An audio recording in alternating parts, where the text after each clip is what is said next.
Hey guys, welcome back. So in this tutorial I will be telling you how to remove watermark from images using AI. So first of all you have to open a browser and type watermark remover.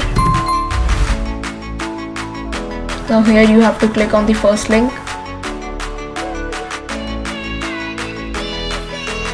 and here you can upload the image or drag and drop it, or you can even paste the URL of image. And the supported formats of image are PNG, JPEG, JPG and WEPB. So let me upload the image.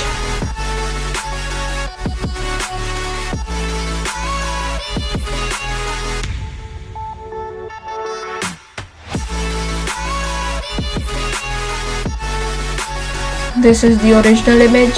It has so many watermarks and this is the result. Although the watermark hasn't been completely removed, but still it is really good. So to download it, you have to click on download image. Congratulations! Now you can use images from websites like Shutterstock for free. This is it for this video. If you found this video helpful, please like and subscribe.